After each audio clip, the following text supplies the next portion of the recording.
media sosial bagi pelajar. Sebelum kita lanjut ke pembahasannya, kita mesti tahu dulu nih, apa sih media sosial itu? Nah, media sosial itu merupakan platform digital yang memungkinkan pengguna untuk berinteraksi, berbagi konten, dan terhubung dengan orang lain secara online ataupun virtual. Ada beberapa jenis platform media sosial, diantaranya yaitu WhatsApp, Instagram, Twitter, Facebook, YouTube, TikTok, dan lain sebagainya. Kemudian, pengaruh media sosial bagi pelajar. Media sosial memiliki pengaruh besar bagi pelajar pada zaman sekarang. Hal ini disebabkan oleh kemudahan akses serta intensitas penggunaan yang tinggi. Pelajar seringkali menggunakan media sosial sebagai sumber informasi, sarana berkomunikasi, dan untuk mengekspresikan diri. Namun, pengaruh media sosial juga dapat mempengaruhi perilaku dan pola pikir pelajar baik secara positif maupun secara negatif. Kemudian kegunaan media sosial bagi pelajar. Yang pertama yaitu sumber informasi. Pelajar dapat mengakses informasi secara cepat dan luas melalui media sosial, termasuk berita, artikel, maupun diskusi secara online tentang topik tertentu. Yang kedua yaitu kolaborasi dan pembelajaran. Media sosial memungkinkan pelajar untuk berkolaborasi dengan teman sekelasnya, berbagi materi pembelajaran, dan memperluas jaringan untuk tujuan pembelajaran. Yang ketiga yaitu mengembangkan keterampilan sosial. Interaksi dengan orang lain melalui media sosial membantu pelajar dalam mengembangkan keterampilan sosial seperti komunikasi. Kemudian yang keempat yaitu mengembangkan keterampilan komunikasi.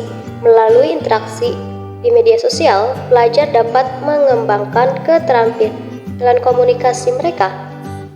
Mereka belajar untuk menyampaikan ide-ide mereka dengan jelas dan efektif, baik dalam bentuk tulisan maupun video. Kemudian yang kelima yaitu meningkatkan kreativitas.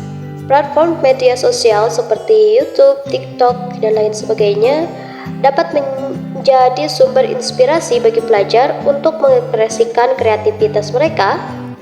Mereka dapat membagikan karya seni, video pendek, ataupun tulisan mereka untuk mendapatkan feedback atau timbal balik dan meningkatkan keterampilan mereka.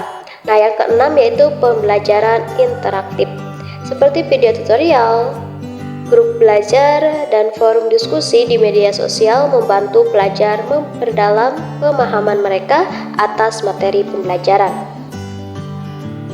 Yang ketujuh yaitu sumber inspirasi karir.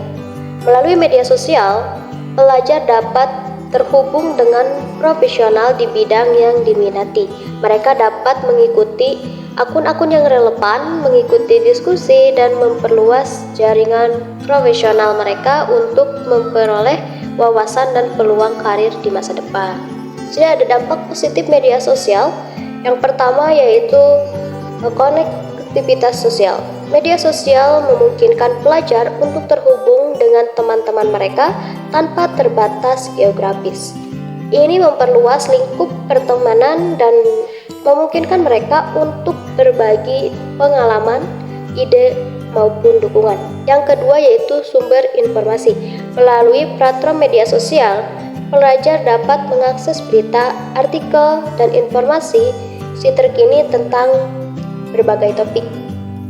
Ini memperluas wawasan mereka tentang dunia dan membantu dalam pembelajaran di luar kelas. Yang ketiga yaitu mengembangkan hubungan.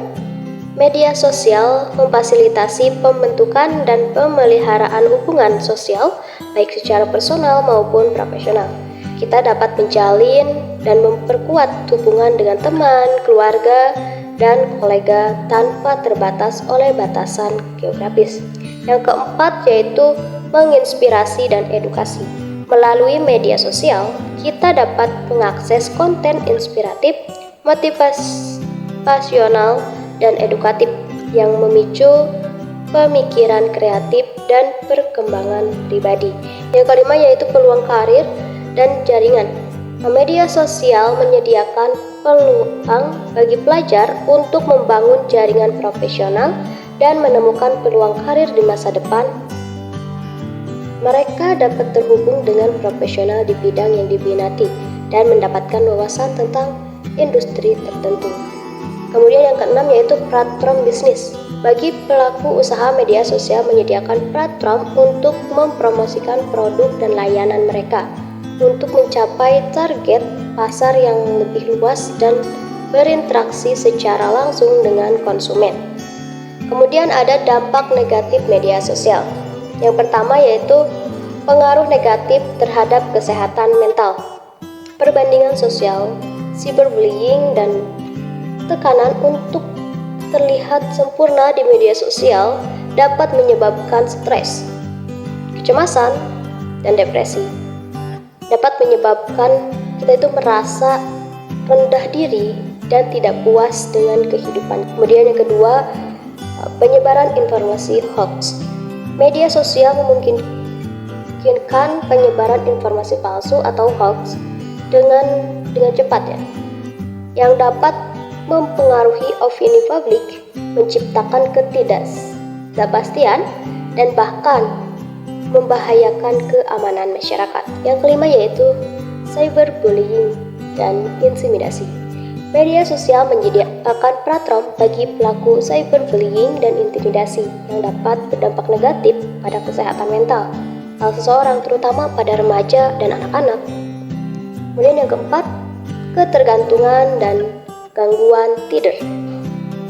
Penggunaan media sosial yang berlebihan dapat menyebabkan ketergantungan dan mengganggu pola tidur, dan akan cenderung menghabiskan waktu tengah malam untuk berselancar di media sosial yang tidak mempengaruhi kinerja akademis dan kesehatan secara keseluruhan. Yang kelima yaitu kehilangan privasi. Penggunaan media sosial rentan mengalami pelanggaran privasi dan pengawasan data pribadi oleh perusahaan atau pihak ketiga yang dapat mengancam keamanan informasi dan identitas online kita. Nah, yang keenam yaitu pembentukan citra diri yang tidak sehat. Paparan terus-menerus terhadap konten yang disanting dan idealis di media sosial dapat memicu perasaan rendah diri dan kecemasan sosial karena perbedaan yang tidak sehat dengan orang lain. Dari pembahasan tersebut dapat disimpulkan bahwasannya media sosial itu memiliki peran yang signifikan atau yang langsung dalam kehidupan saat ini, di mana kita memberikan akses ke sumber daya dan interaksi sosial. Penggunaan yang tidak bijak juga dapat memiliki dampak negatif pada kesejahteraan mental dan akademis. Nah, penting nih bagi kita semua untuk menggunakan media sosial dengan bijak, membatasi waktu penggunaan, dan mempertimbangkan dampaknya terhadap kehidupan kita.